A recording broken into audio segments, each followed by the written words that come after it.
We got a lot of injury updates, some good, mostly good injury updates here. With the 49ers, George Kittle, Jeff Wilson, Robbie Gould, their practice window will become open, which is great news. The 49ers could absolutely use all three of those guys back. Obviously, with George Kittle, you've had Charlie Warner and Ross Dwelly fill in while George has been out. Charlie Warner has been phenomenal, in my opinion. Ross Dwelly has had a couple bumps and bruises here or there. But I think for the most part, they've done an okay job while George has been out. But now we're really excited to hopefully get George back against the Cardinals because let's face it, we're going to need all the firepower that we can get. George Kittle, what he brings to the offense, the amount of attention that he demands when he goes out into and run route concepts, things like that. And of course, I think, in my opinion, the biggest thing that he contributes to the offense is his blocking. And we know with the outside zone and everything that the 49ers are trying to accomplish, you need a lot of blocking from your tight ends and fullback, and George Kittle is absolutely the best at it. So the fact that we can hopefully get George Kittle back against the Arizona Cardinals is a huge bump. Huge bump. Jeff Wilson could potentially start practicing this week. Don't know necessarily if Jeff Wilson will be back this week. However, his presence will definitely be a welcomed one. Right now, Elijah Mitchell is doing a fantastic job. I think he led week 8 in rushing in regards to the NFL. He's up for FedEx Ground Player of the Week. Elijah Mitchell had a great game. He did have a good game, but he was also limited with a rib injury out of that game against Chicago. So it'll be a little bit of TBD with Elijah Mitchell and how if he'll be out, if he'll miss any time, what that means. But hopefully Jeff Wilson comes back soon as well to add some added firepower to that running back room because it appears to be the Elijah Mitchell and JaMychal Hasty show as of right now. I think we've gone 2 weeks back-to-back with Trey Sermon not getting a touch, or if anything, I think he got one touch maybe the week before. Oh, no, I'm sorry. That was against the Cardinals. So I believe Trey Sermon's gotten one touch over the last 3 weeks. So I would say some added help to the running back room would be beneficial at this point. We know it's a war of attrition. It's a marathon, not a sprint. So the more guys that we can get, I'm all for it. Robbie Gould practice window opens up. As we've seen, we've had some missed kicks with the new guy, Joey Sly. So Robbie Gould actually will be welcomed back by the fan base. I know kickers are met with interesting reception, but I think at this point, the 49er fans will be happy to get Robbie Gould back, kicking consistently for the team. Dre Greenlaw, on the other hand, his availability could come back this week, but according to Kyle Shanahan, they're waiting for him to clear a couple hurdles before Dre Greenlaw officially comes back. So there is a chance, I believe, from what I've read and my understanding, that Dre Greenlaw could be available. It's TBD. Let's just call it that. Dre Greenlaw is TBD. He has the opportunity to return. We just don't know yet. In other news, positive news, Azeez Al-Shaair and D Ford should be cleared of the concussion protocol. So the 49ers getting much needed reinforcements on defense. So that is fantastic news. One of the unfortunate news, two of the unfortunate injuries to come out of the game, Jimmy Ward, I believe it was a hamstring that he's dealing with, could be out 1 to 2 weeks. But Kyle did go on to say that maybe Jimmy Ward could be available for the Cardinals game. So he didn't fully rule out Jimmy Ward against the Cardinals. However, would be fantastic uh, to have Nico out there for the squad, especially to be paired up with young rookie safety Talanoa Fonga, who's played really well in his short NFL career after he got his first start against the Chicago Bears in place of Jaquiski Tart, who is on injured reserve. So, all things being considered, Kai Nakua, safety, primarily a special teamer. He's out multiple weeks with the hamstring. Um, that is unfortunate as well. But uh, overall, no major injuries. Really, no major concerns that we can see as of yet. So that is good news for the positive momentum that we are trying to build towards the Cardinals and stack another W, making that 2 in a row. That would make the 49ers 4-4. We spent a lot of time on this topic a little bit earlier on YouTube. I'll hash on it and touch on it a little bit for Instagram and anyone who missed it earlier.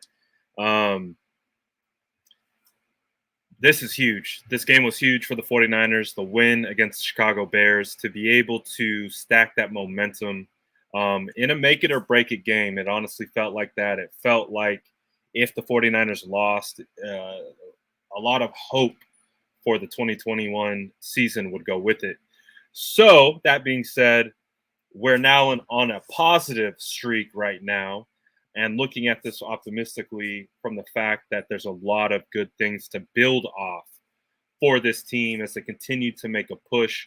Talking about it earlier, I really feel like this team has an opportunity to change the tide of this season. There's a really good test in front of them with the Cardinals at home coming up for Week 9, where if they can play their style of game like they did in the second half. Now, we understand the defense went through some ups and downs and all that kind of stuff,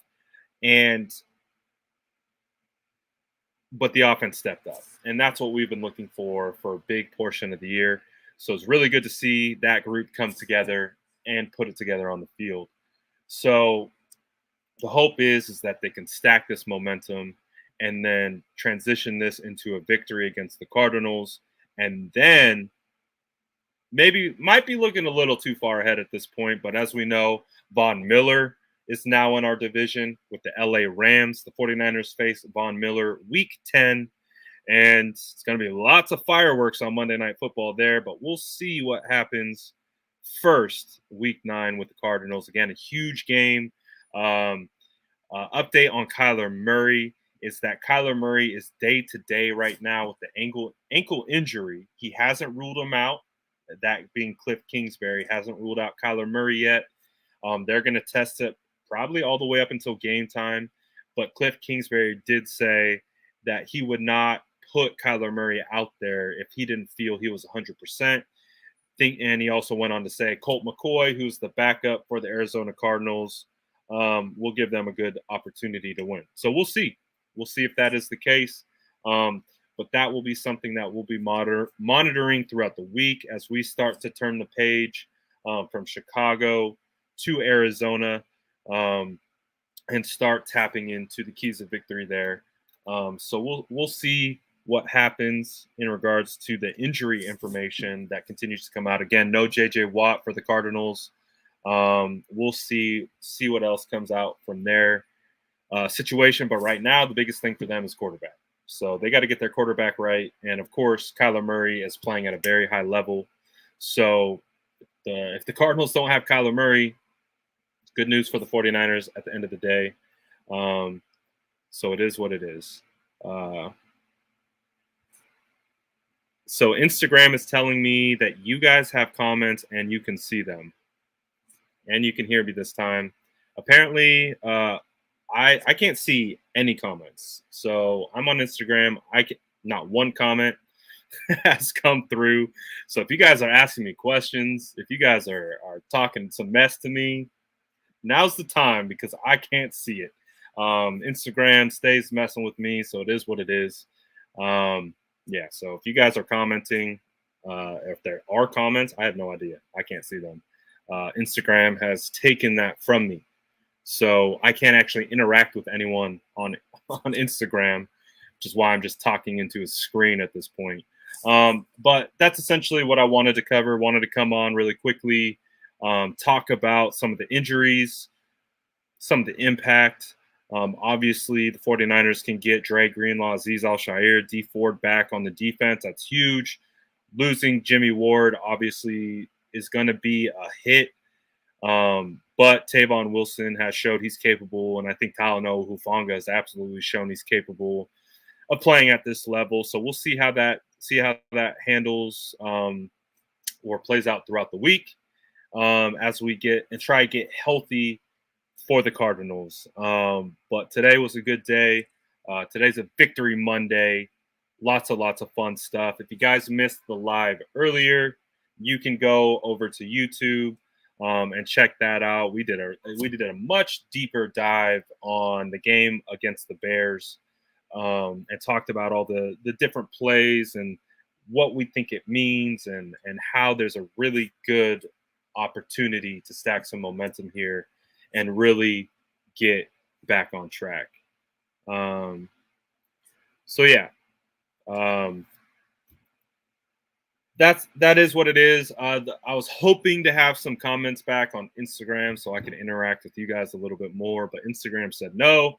They're meta now, damn near. So again, we know what comes with that. I could do an entire segment on just roasting Instagram and how bad their app is. But I won't do that. It is what it is. Let's end it like this. 49ers are in good shape as of right now. The 49ers offensive line balled out. Number 4 in pass blocking in the NFL, number 4 in run blocking in the NFL in regards to PFF grades. Absolutely phenomenal. Daniel Brunskill was the highest graded pass blocking offensive lineman on the day. Trent Williams was the highest graded offensive lineman in week 8 in the entire NFL with a 92.7 grade. Kyle Juszczyk had an 88.4 run blocking grade, which is the highest grade since 2014. Deebo Samuel broke Jerry Rice's record for most reception yards the first 7 games. Deebo's now the number 2 leading wide receiver in the NFL. Elijah Mitchell had the most rushing yards in week 8 out of any running back with 137. 135 of those yards came after contact. He's the second leading rookie rusher right now, only behind Najee Harris with 46 yards, and that's only on 5 games. So that kind of gives you a little bit of what Elijah Mitchell is doing right now. He's playing at a really high level. Jimmy Garoppolo was the 4th highest graded quarterback on Sunday with an 80.2 grade, 4th highest in passing yards on the day, and he is the first quarterback to pass for 300 yards and rush for 2 touchdowns since Jeff Garcia in 2000. So that's pretty good. I like it. Good stuff. So overall, it was a good game. Like I said, if you want to get super deep into the conversations that we had earlier, head over to YouTube. You'll see it as one of the most recent uploads. We spent a lot of time diving in and talking about it. So a lot of hope is basically how we're going to end it. A lot of hope, a lot of optimism now as we move forward for this year. So we'll see. We'll see what happens. We'll see how this team responds to the win against the Chicago Bears and how they parlay that momentum into the Cardinals game, and we'll see what happens there. For that, for the time being, I think I'm going to call it today. I don't want to get too long-winded. Instagram, you guys have been great. Like I said, I'm doing pretty much all my lives on YouTube now. So if you guys do want to to head over there, keep an eye on what's going on over there. It's the SF Niners on YouTube, which is where we've been dropping a lot of our lives now, doing a lot more in-depth things, breakdowns, and such. So I'd love to see you guys on Instagram over there. Always let me know if you've made the great migration. Always. For that, I'm gonna head out. I appreciate you guys. All right. Out of Instagram. I hate Instagram, guys. Okay, I'm back. I hate Instagram. The app. I can't stand the app. The app is terrible. The Facebook is ruined. Has ruined what was once a great app. Ever since Meta. Ever since Meta purchased them, poverty app. Absolutely trash. The sourdough migration. But that, I think, like I said, we've already done a deep dive. I think we covered it pretty good today. Want to get my hands on the tape, start breaking it down. Hopefully have a lot more film breakdowns for you guys this week. We'll dive into the tape a little bit more this week. The tape will be a lot more fun to watch this week, and we'll go from there.